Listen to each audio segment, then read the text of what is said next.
Welcome, in front of me I have Xiaomi Mi 11i, and today I'll show you how you can change notification sound in the smartphone. So you have to go for the settings, next you have to go for the sound and vibration, and right now pick notifications right here. As you can see, we are moved to some kind of the Mi store, and then let's for example pick the dynamic ringtones.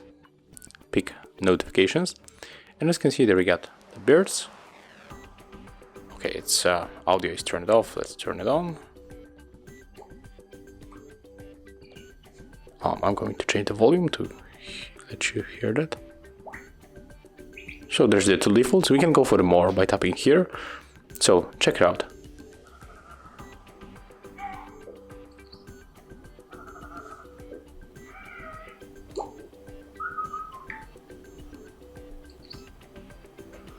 We can also apply the others. For example, I'm going to pick fade in. Then just go back, and as you can see, our notification sound has changed. So that's how it looks, and if you find this video helpful, remember to leave a like, comment and subscribe to our channel.